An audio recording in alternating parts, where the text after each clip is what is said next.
Okay, so a brand new One Punch Man chapter just dropped, and to be honest, I feel like I just want to get straight into it because I feel like this chapter was definitely better than the last one, but I just feel like there were a few things that I did expect, but we'll talk about that later on in the video. But of course, before we get into the video, please make sure you subscribe to the channel because I know like more than half of you actually aren't subscribed to the channel. So if you like One Punch Man, then this channel is definitely for you. But of course, apart from that, let's just get into this video because this chapter was pretty good in my opinion. So this chapter pretty much starts off not exactly where we left off in the last one, but actually with a set of different characters this time, and we actually see Pig God, who at this point looks pretty unrecognizable compared to how he was before, and Amai Mask, and we see that Amai Mask is actually he doesn't know this is Pig God, and Amai Mask is saying, "What are you doing in a place like this?" And of course Amai Mask obviously thinks this is just some random person, but I'm pretty sure we could all pretty much tell that this was Pig God as soon as he started to start munching on Gums's corpse. But of course we see that obviously Pig God clearly recognizes that this is Sweet Mask, and he says, "I could ask you the same thing," and he obviously explains that he was fighting off against a monster. I'm pretty sure that was Fear Ugly, or was it Do S, either one of them. And we see that his jeans were actually ripped off, and I mean this panel is pretty sus. But anyway, moving on, we see that obviously Amai Mask he said he's gonna go back to the battlefield, and of course we see that Pig God is just continuing to munch on Gums's remains, which I guess is pretty disgusting in my opinion because Gums at this point looks pretty dead. But anyway, moving on, we see that Amai Mask just kind of leaves Pig God, and they both just go their separate ways. But then we switch to a pretty intense panel of Sage Centipede and Garou both going up for the regenerative core that Garou threw up in the last chapter. And we see this just amazing panel. Like, this panel was just this made me want to just, I don't know, it made me want to do unspeakable things. But we see that this panel is actually them going through the stratosphere, and they're actually going towards space. And we see that Sage Centipede does get a hold of his regenerative core, but then we see that Garou then just straight up just goes past Sage Centipede here and just smashes his regenerative core. And we see that at this point Sage Centipede cannot regenerate any longer, because we know that Sage Centipede's, I guess, one of his most important moves were the fact that he could regenerate. And now that Garou has taken this away from him, it's going to be pretty tough for him to beat Garou, who I'm pretty sure, if you've been on the channel long enough, I personally think is around a mid above dragon, so like 30%, maybe 40%, around that around that area strength. But moving on, we see that we kind of go to a flashback, and Garou is talking about breaking tiles, and we see that this is back when he was at the dojo with Bang, and we see that Bang is basically teaching Garou how to break tiles. And we see that the first person that goes up to break it, I'm not too sure, I remember this guy from season 2, but I completely forgot his name. He looks pretty dumb, but he tries to break the stack of tiles, and he fails. And we see that Garou then comes up and completely demolishes all of these tiles. I'm pretty sure there's over 20 stacked up like stone tiles that Garou just smashed through. So even before Garou was the hero hunter, he was already pretty strong.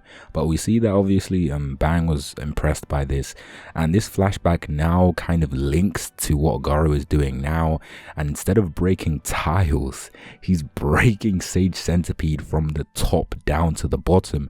And we see that Garou straight up cracks right through Sage Centipede, and he says that I've reached the epitome of martial arts. And this panel is just absolutely amazing. This is one of the best panels in One Punch Man, hands down, and I feel like the hype is now back to where it was before, because as we know, the past 2 chapters haven't been as hype as we've known for the couple of chapters that Murata has released before. But now I'm pretty sure the hype is back now to like a solid 8 out of 10, maybe even 9 out of 10. So we see that Garou then goes down and says, this guy said he was divine retribution. Wrong.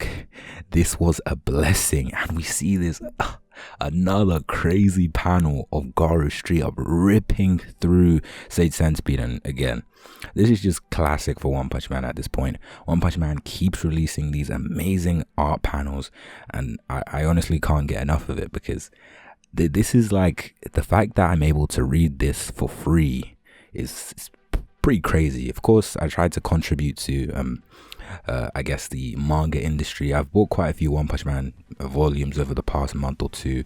I have about like maybe 9 or 10 volumes, so I'm trying my best. But anyway, moving on back to what we were talking about, we see that Garou says, "My fist is now perfected," with another crazy panel of Garou just looking menacing at the screen with his hand faced up to us, I guess. But we see that Garou then says, "I broke 'em all this time, old man."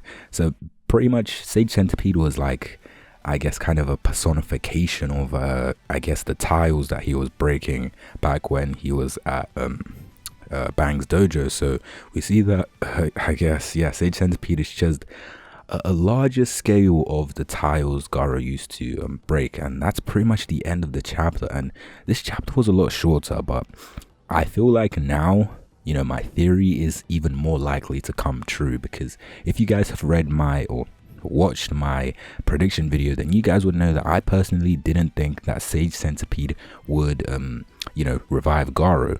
And one of my, I guess, branching theories was the fact that I thought maybe Sage Centipede would take down the helicopter, and that would then cause damage to Tario, and Garou would then become awakened and go crazy. But again, it doesn't seem like that's happening in this chapter.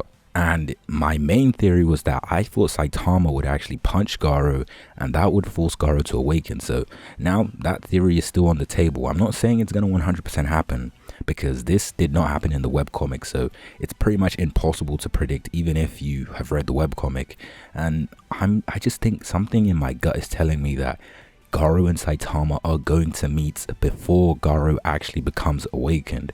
And I'm still sticking to this theory, but of course, nothing's 100%, but it's just what I personally think. But my thoughts on the chapter was pretty much, this is like a solid 8.5 out of 10, maybe even 9 out of 10 chapter, because we got amazing art, we got the conclusion of this fight, which I'm pretty sure everyone wanted, and of course we got some crazy new feats for Garou. So of course this chapter was nothing to complain about. The only tiny complaint is the fact that it's only 25 pages, which is a lot shorter than, your regular One Punch Man chapter. But, the crazy stuff that happened in this chapter completely made up for that. But I'm going to be making probably 2 separate videos regarding this chapter about Garou.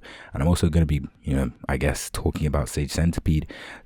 Tell a lie, it might be only 1 video because this chapter was pretty short, but you can be expecting that maybe tomorrow or the next day. So apart from that, that's pretty much all I have for this video. If you like the video, make sure you leave a like and subscribe to the channel if you are new. And apart from that, I will see you in my next video.